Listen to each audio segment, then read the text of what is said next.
Il n'y a pas si longtemps, Madame Hearst a vécu la perte dévastatrice de son fils unique. Il était mort en héros, mais cela ne faisait que peu pour alléger le poids insupportable qui pesait sur le cœur d'une mère. À présent, alors qu'elle empruntait le chemin familier menant à sa tombe, une seule pensée la tourmentait. Avait-elle pris la mauvaise décision ? Pourquoi avait-elle accepté d'inhumer Grégor dans la ville ? N'aurait-il pas été préférable qu'il repose dans sa ville natale, à côté de son père ? Ainsi, elle aussi pourrait un jour reposer à leur côté. Au fond d'elle-même, elle sentait que son heure approchait, bien que ce soit peut-être simplement son chagrin qui parlait. Depuis 40 jours, le deuil l'enveloppait, l'étouffait, refusant de la lâcher. Oui, aujourd'hui marquait le 40e jour depuis la disparition de Grégor. Lorsqu'il avait fallu décider du lieu de son enterrement, elle avait écouté les conseils de son ami Fred. Que Grégor repose dans le cimetière de la ville. Sa famille est ici, sa femme est ici. À ce moment-là, cela lui avait semblé raisonnable. Mais Grégor et Heather n'avaient jamais eu d'enfant. Heather était belle, intelligente et issue d'une famille aisée. Madame Hearst avait autrefois cru que son fils avait trouvé son âme sœur en elle. Cette illusion s'était brisée le jour des funérailles. Heather n'avait pas versé une seule larme. Sans sa robe de deuil noire, personne n'aurait deviné qu'elle était une veuve en deuil. Elle paraissait indifférente, presque ennuyée. Même pendant la cérémonie, elle semblait distraite, comme si tout cela n'était qu'un simple désagrément. Elle n'avait pas adressé un dernier adieu à Grégor. Elle n'était même pas restée pour la commémoration. Ses parents non plus. Grégor avait perdu la vie dans un incendie d'entrepôt, un lieu rempli de matériaux de construction. Lorsque les flammes s'étaient déclarées, des ouvriers s'étaient retrouvés piégés à l'intérieur. Sans hésiter, ils s'étaient précipités, déterminés à les sauver. Et il avait réussi. 3 hommes avaient survécu grâce à lui. Mais Grégor, submergé par la fumée épaisse, n'avait jamais repris connaissance. Il était décédé à l'hôpital. Un héros, comme il l'avait toujours été. Alors que Madame Hearst poursuivait son chemin à travers le cimetière, les souvenirs de son fils l'envahirent. Dès son enfance, il s'était montré altruiste, toujours prêt à secourir les animaux errants, chats, chiens, même pigeons. Il n'hésitait jamais à aider leurs voisins âgés, que ce soit pour arroser leur jardin ou faire des courses. Et jamais il ne se soustrayait à ses responsabilités à la maison. Il avait un cœur bon et généreux. Elle et son mari l'avaient toujours encouragé. Faire le bien est toujours le bon choix. Un jour, cela te reviendra. Ils avaient imaginé qu'il poursuivrait une carrière en médecine. Peut-être qu'il deviendrait médecin ou vétérinaire. Mais Grégor avait choisi un autre chemin, la construction. C'est une profession respectable aussi, lui avait-il dit. Il ne lui avait jamais mis la pression. Il voulait seulement qu'il soit heureux. Il était leur bénédiction tardive. Un enfant miracle né alors que Madame Hearst avait déjà dépassé la quarantaine. Puis, lors de la 2e année de Grégor à l'université, une nouvelle tragédie avait frappé. Son père était décédé subitement. Son cœur s'était simplement arrêté. Le chagrin avait failli consumer Madame Hearst, mais elle s'était accrochée, pour son fils. À sa 3e année, Grégor avait commencé à travailler pour alléger le fardeau financier de sa mère. Elle l'avait réprimandé, insistant sur le fait que son seul devoir était d'étudier, qu'elle s'occuperait du reste. Elle avait été institutrice dans leur petit village, gagnant peu, mais elle n'avait jamais eu besoin de grand-chose. Son unique préoccupation était d'assurer l'avenir de son fils. Mais Grégor ne supportait pas l'idée qu'elle se prive. Ainsi, tout en poursuivant ses études, il s'était peu à peu bâti un avenir dans les affaires. Après l'obtention de son diplôme, il avait lancé sa première entreprise de construction.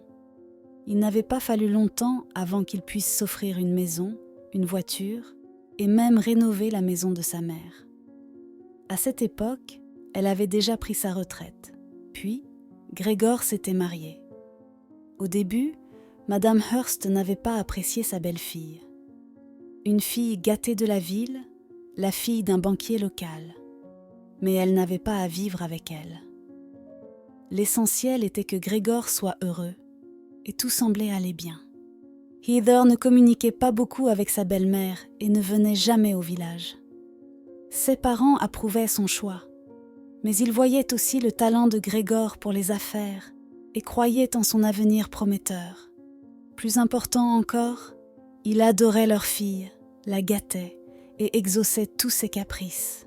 Heather changeait régulièrement de bijoux coûteux, disparaissait dans des boutiques de créateurs et voyageait dans des stations balnéaires luxueuses. Gregor réalisait tous les souhaits de sa femme. Il semblait être un couple parfaitement heureux. C'est pourquoi, lorsque la tragédie frappa, Madame Hearst n'aurait jamais imaginé que Heather et sa famille oublieraient Gregor aussi rapidement. Madame Hearst s'approcha de la tombe de son fils. Une boule se forma dans sa gorge et des larmes roulèrent sur ses joues. Elle croyait avoir versé toutes ses larmes durant ces 40 derniers jours. Mais dès qu'elle se retrouva devant la tombe de Gregor, la douleur la transperça à nouveau. Pleurant, elle trouva la force d'enlever les fleurs fanées, d'essuyer la photographie sur la croix et de placer des roses fraîches dans le vase. Puis, ses jambes cédèrent sous elle, et elle s'effondra sur la tombe de son fils, sanglotant sans retenue. Il lui sembla qu'aucune force sur terre ne pourrait la relever, que personne ne pourrait l'aider. Mais il y a une limite à tout, même au chagrin, même aux larmes. Finalement, Madame Hearst se calma, soupira et se redressa péniblement. Elle resta là, silencieuse, regardant la photographie de son fils. Puis, son regard se tourna vers le ciel. Oui, quelque part là-haut se trouvait son fils. Soudain, elle entendit un rire derrière elle. C'était un rire strident, déplacé, surnaturel dans le silence solennel du cimetière.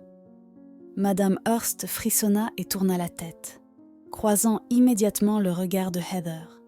Son ancienne belle-fille était là, affichant un sourire narquois. « Bonjour, Heather », dit Madame Hearst, tentant d'ignorer le regard froid de la jeune femme. « Tu es venue. Tu n'as pas oublié qu'aujourd'hui marque le 40e jour depuis la mort de Gregor ? » « Et alors ?» répondit Heather avec un sourire moqueur. « Je suis ici pour autre chose. Je ne fais que passer. » La pauvre mère, sous le choc, resta sans voix. Ce n'est qu'à cet instant qu'elle remarqua que Heather n'était pas seule. Un homme en costume coûteux se tenait à ses côtés, lui murmurant quelque chose à l'oreille d'un ton amusé. Un sourire à peine esquissé flottait sur ses lèvres. Et Heather souriait aussi.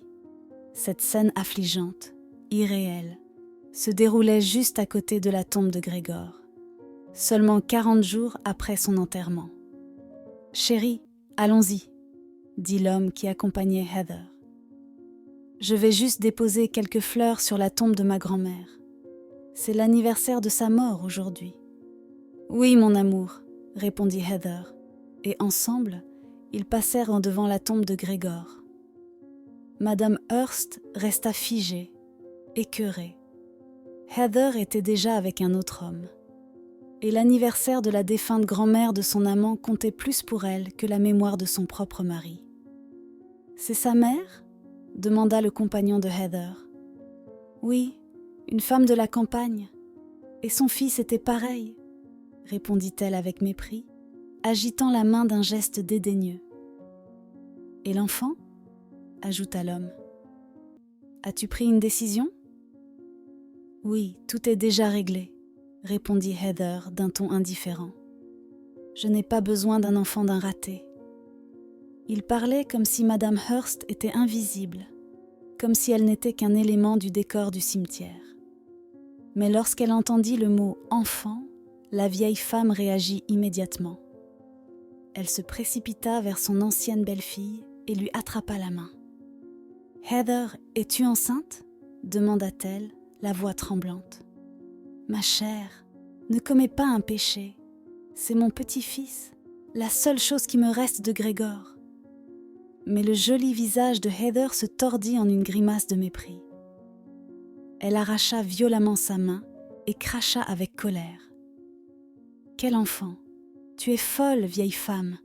As-tu complètement perdu la tête ?»« Mais tu viens de dire... » balbutia Madame Hurst, confuse. « Laisse-moi te donner un conseil. Ne t'avise plus d'écouter les conversations des autres, » cracha Heather. « Stupide paysanne, tu crois vraiment que j'aurai un enfant de ton fils raté ? Pourquoi aurais-je besoin de ça ? Non seulement il est mort, mais en plus, sa société a fait faillite. » Madame Hurst écarquilla les yeux. « Faillite ? Mais tout allait bien pour lui. »« Ça allait bien, » ricana Heather, « mais seulement pendant un certain temps. Récemment, il s'est retrouvé criblé de dettes, jusqu'au cou. »« C'est bon, partons, » déclara Heather en prenant la main de son compagnon et en s'éloignant, ses talons claquant sur le sol du cimetière. Madame Hurst se retourna vers la tombe de son fils et tomba à genoux. « Est-ce vrai, mon fils ? Je ne comprends pas, » murmura-t-elle. La pauvre mère leva les yeux vers le ciel, si pur et bleu. Sous un tel ciel, il ne devrait y avoir ni mal, ni douleur, ni perte, ni trahison. Mais la réalité était bien différente. Madame Hurst resta assise là longtemps, engloutie par son chagrin, l'esprit vidé, ne ressentant plus que cette douleur sourde dans son cœur. Elle ne vit pas Heather et son amant repasser. Elle n'entendit pas les oiseaux chanter ni le bourdonnement lointain de la ville. Elle était consumée par son désespoir. Oui, Grégor avait vécu, travaillé, combattu et aimé. Mais au final, personne ne se souviendrait de lui. Personne, sauf sa mère. Et le pire dans tout cela, c'est que Grégor n'avait laissé aucune trace sur cette terre. Madame Hurst n'avait aucune idée du temps qu'elle était restée là lorsqu'un léger vibrement dans sa poche la ramena à la réalité. Son téléphone sonnait. C'était Fred, l'ami de Grégor. Au moins, quelqu'un se souvenait encore de son fils. Elle répondit à l'appel. « Bonjour, Madame Hurst. Vous êtes au cimetière ?» demanda Fred. « Oui, j'y suis, » répondit-elle. « Pouvez-vous m'attendre là ? Je viens de sortir du travail. Nous pourrons aller dans un café et nous remémorer Grégor ensemble. »« Oui, d'accord, » accepta-t-elle. 1 heure plus tard, ils étaient assis dans un petit café. Madame Hurst ne pouvait rien avaler. Sa gorge était trop serrée. La colère qu'elle ressentait envers Heather lui comprimait la poitrine. Comment pouvait-elle parler de Grégor ainsi ? Et cet enfant dont elle avait parlé ? Madame Hurst décida de raconter à Fred sa rencontre avec Heather. Fred l'écouta attentivement, puis soupira. Oui, Grégor avait des problèmes au travail ces derniers mois. Les fournisseurs livraient des matériaux de mauvaise qualité, puis il y a eu un grave défaut de construction. Une enquête a été ouverte. Grégor était à bout mentalement et émotionnellement. Mais son beau-père est banquier. Il aurait pu l'aider, observa Madame Hurst. Il aurait pu, admit Fred, mais il a refusé. Pourquoi ? Parce que Heather et Grégor allaient se divorcer, dit Fred d'un ton sombre. Depuis 3 mois, elle le trompait, avec le jeune et prometteur fils de l'ami de son père. Le cœur de Madame Hurst se serra. « Mon pauvre fils » murmura-t-elle. « Pourquoi ne m'a-t-il rien dit ?» Fred hésita, réticent à en dire davantage. « Et l'enfant ?» insista Madame Hurst. Heather a mentionné un enfant. Fred poussa un profond soupir. Grégor voulait un enfant depuis longtemps.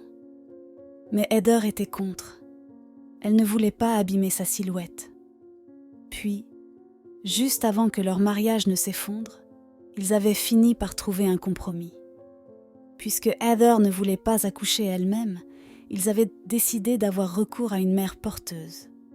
Gregor avait pris en charge tous les frais et ils avaient trouvé une jeune femme prête à porter leur bébé. Madame Hurst se sentit prise de vertige. Et ensuite, que s'est-il passé ? Au début, tout allait bien, poursuivit Fred. Mais ensuite, les problèmes au travail ont commencé. La situation financière s'est détériorée et Heather a commencé à le tromper. Gregor ne se souciait plus du divorce, il voulait juste être père. C'était tout ce qui comptait pour lui. Les mains de Madame Hurst tremblaient. Qu'est-il arrivé à la mère porteuse ? Fred baissa les yeux, hésitant.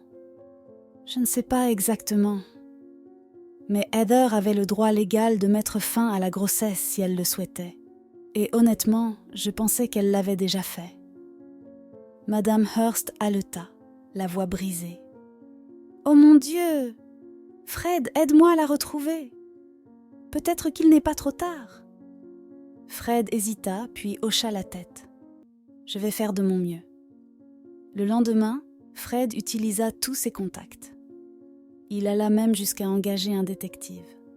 Enfin, ils obtinrent une réponse. Heather avait essayé d'interrompre la grossesse à 6 mois.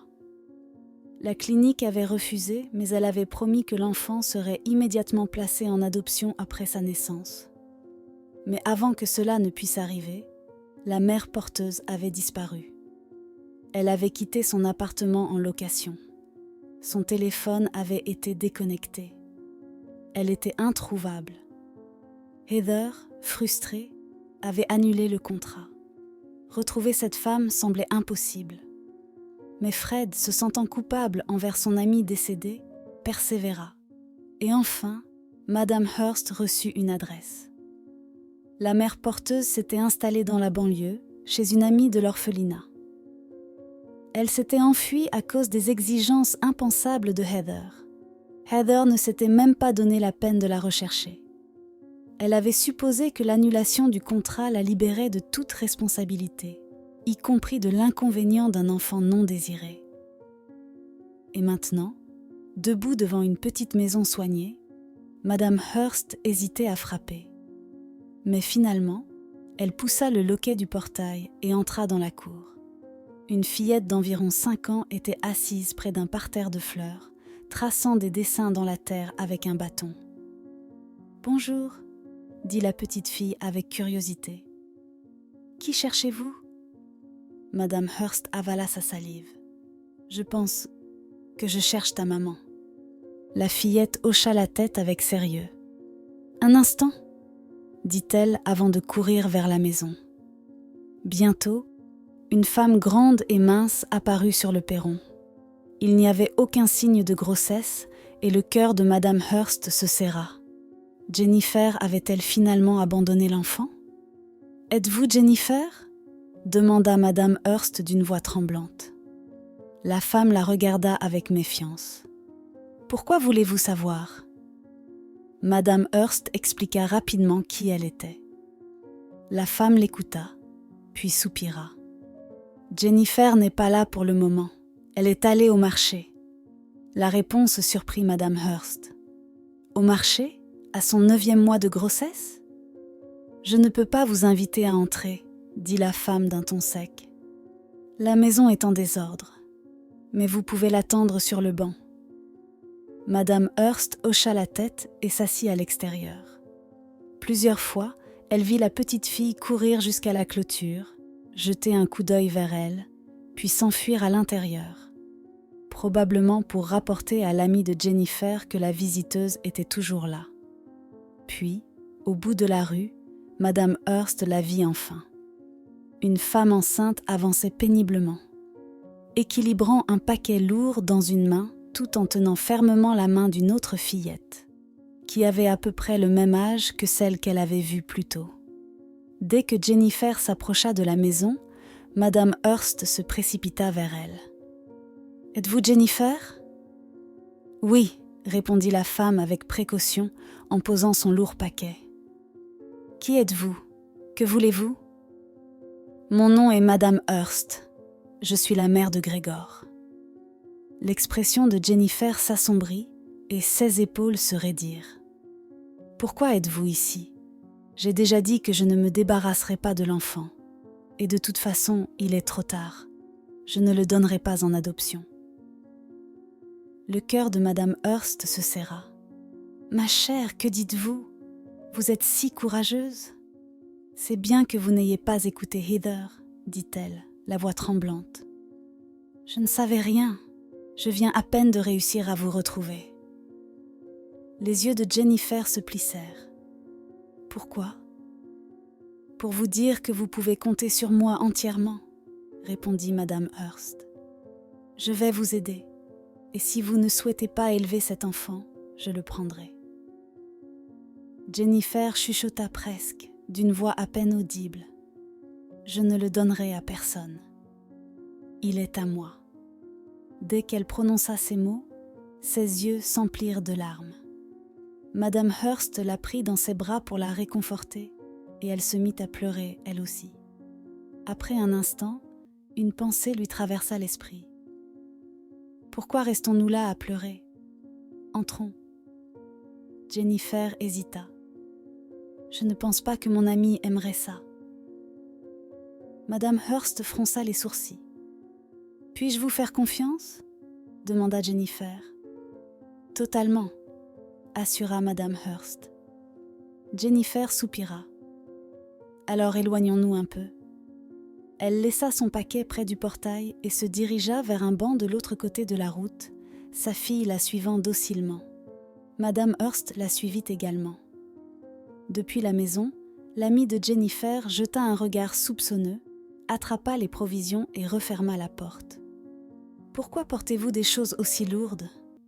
Vous êtes sur le point d'accoucher » fit remarquer Madame Hurst. « Je n'ai pas le choix » murmura Jennifer. « Pamela et moi avons grandi ensemble à l'orphelinat. Elle est la seule qui a accepté de m'héberger, mais en échange, je dois tout faire pour elle. » Jennifer commença à raconter son histoire. Après avoir quitté l'orphelinat, elle avait étudié pour devenir cuisinière et travaillé dans une petite boulangerie. Puis, elle avait rencontré un homme. Ils étaient tombés amoureux. Mais lorsqu'il avait appris qu'elle était enceinte, il l'avait abandonnée. Jennifer avait donné naissance à sa fille et vivait dans un dortoir mis à disposition des orphelins. La pièce était misérable, humide, moisie et fuyante. Sa fille tombait constamment malade. Les médecins avaient averti que si elle ne déménageait pas, les poumons de l'enfant risquaient de subir des dommages permanents. Mais où pouvait-elle aller ? Elle n'avait pas les moyens de louer un logement décent. Puis, elle avait vu une annonce pour la gestation pour autrui.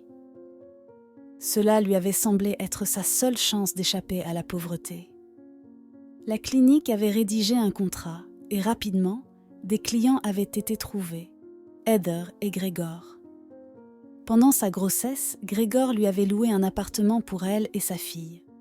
Pour la première fois, elles avaient un vrai foyer. Au début, Jennifer n'y avait pas prêté attention. Mais au fil du temps, elle s'était rendue compte qu'elle était tombée dans un piège. Jour après jour, elle s'était attachée au bébé qu'elle portait. Oui, il n'était pas biologiquement le sien, mais elle avait l'impression qu'il était son enfant. Un jour, elle en parla à Gregor. Heather s'était totalement désintéressée, mais Gregor était resté impliqué. Et c'est à ce moment-là qu'il lui avait confié son secret.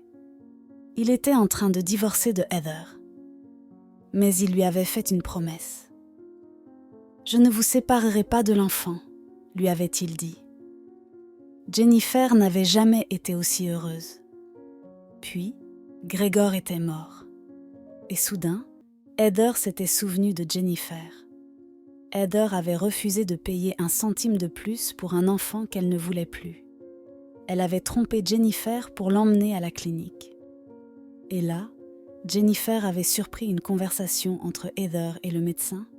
Heather exigeait un avortement ou que l'enfant soit immédiatement placé en adoption après la naissance. Jennifer avait paniqué.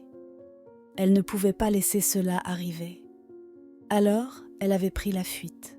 Jennifer avait récupéré sa fille à la garderie, puis avait erré dans la ville, sans but, terrifiée à l'idée de retourner au dortoir ou de louer un appartement, sachant que Heather la retrouverait. Puis, par hasard, elle était tombée sur Pamela. Elle n'avait jamais été proche, de simples connaissances de l'orphelinat. Pamela, après avoir écouté l'histoire de Jennifer, avait accepté de l'héberger, mais pas gratuitement. En échange d'un toit, Jennifer devait lui servir de domestique. Jennifer savait que Pamela la mettrait à la porte dès qu'elle accoucherait. Et ensuite, elle se retrouverait sans abri avec 2 enfants. Elle ne pouvait pas retourner dans ce dortoir humide et moisi. Et si Heather la retrouvait, elle se sentait prise au piège. Madame Hurst écouta attentivement son récit, le cœur brisé. Puis, elle déclara « Venez avec moi dans mon village ». Jennifer cligna des yeux, abasourdie. « J'ai une bonne maison, un jardin. Les enfants y seront heureux. »« Vous êtes sérieuse ?» chuchota Jennifer.